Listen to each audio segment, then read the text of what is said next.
So thank you, Professor Vednanda ji, for being here. So Professor Vednanda ji, the Padma Bhushan, he has received Padma Bhushan Award, and he is the president of HSS. He specializes in international law, especially in the area of human rights. Professor Vednanda ji currently holds 2 chairs at John Evans University, at the University of Denver, and Thompson G. Marsh Professor of Law at the Law Center of the University. So on to you, Professor Vednanda ji. Thank you for joining us, and we are privileged to hear your thoughts. Thank you very much. Sadar Namaskar, everybody. And I think your patience, those of you who are still here, and I'm delighted that you are, is obviously not inexhaustible. And right now, the time that we were supposed to end this session has come. So I think I'll probably be very, very brief. I thought I would speak for about 10 minutes, but I think I'll take only about 5, and simply want to thank you for being here. First of all, I need to thank the Federation for Indian Diaspora and Indian Studies, because their survey, their impact, the work they have been doing is absolutely essential and important. I think we heard from Ambassador Sindhu. The embassy, consulate generals' offices, and consul generals, they have been doing wonderful service to the Indian community. They have been in touch with us, and they have, unlike past many years, they have opened their doors. They have been receptive, and I want to thank them. And as the ambassador said, India-US relations have been improving.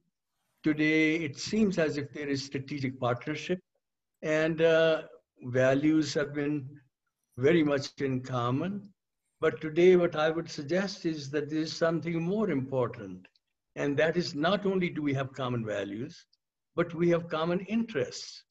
Today, the United States, because of the geopolitical conditions, needs India as much or probably even more than India needs the United States. And today, after that, with all these colleagues who mentioned what they have been doing in their relief work, in their medical setting, educational setting, cultural setting, it's absolutely amazing. Coronavirus doesn't discriminate, and it's not making any distinctions. So all of us are equally vulnerable to it. And as has been mentioned in different kind of ways, it is uncharted territory. And it's going to have an impact upon us for still some time to come. I think we heard the impact, especially on travel, on IT people. And also, we heard that festivals that we used to have are not there. India is the one country that's known for festivals every day. We enjoy being together. And I remember in a small place like Denver, Colorado, we had in our temple about 1,200 plus people celebrating Holi. And all these functions, 1,000 people plus there. And today we cannot get together. But obviously, as has been mentioned, it too shall pass. I want to say a couple things today before I conclude. And that is that you probably heard about it if you didn't, that in Santa Fe, one of our hotel owners, not hotel, restaurant, and Indian restaurant, a Hindu restaurant, that restaurant was damaged severely. The deity was toppled. And I think that hate about Hindus, about people from Indian origin, Sikhs, it has continued. So I think I would simply want you to know that we need to be vigilant. But what it does tell us is that people in this country need to know about us, who we are, what our past civilizational heritage is, how it's needed in terms of values in this country also, And the amazing part is, as Amrita was talking to you about Hindu Yuva, I have been reading some of their essays that some of these youth have done.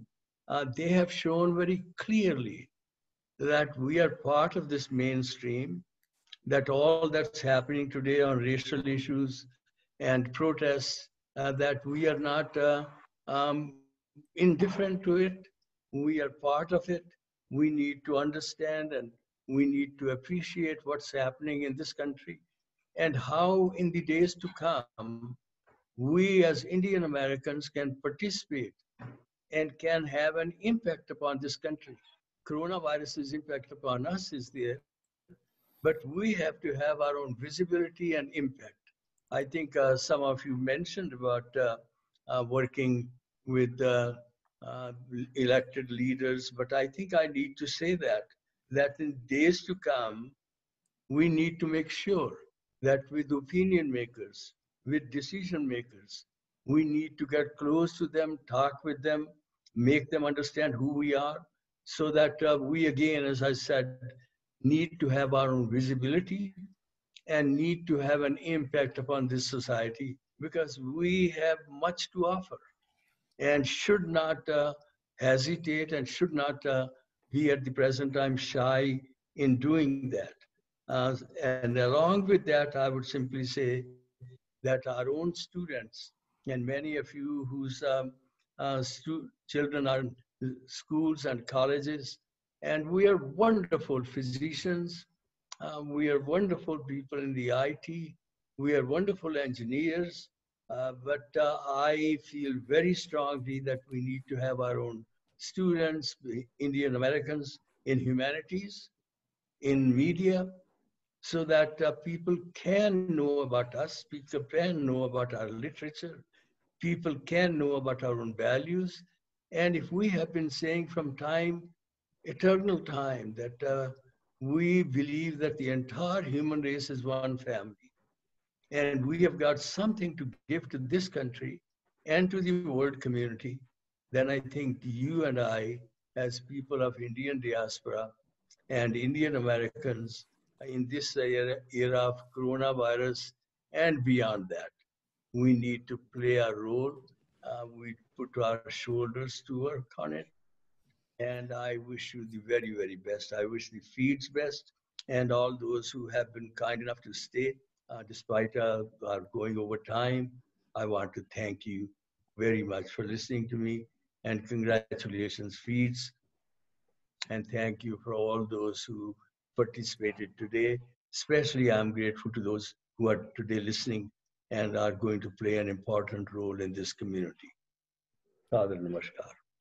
Thank you, Professor Vednandaji. Thanks for your thoughts, specifically appealing in Indo-American community to contribute more in mainstream, and also appealing Indo-American youth to participate in the humanity studies. Thanks for your guidance. And once again, thanks all the panelists for taking out your valuable time and present your thoughts very succinctly. And most importantly, all the attendees, I see that we had constant, I think around 85 even till the end attendees. So I really thank all of you to spare time on the weekend. I recognize Professor Walter Anderson. Thank you, sir.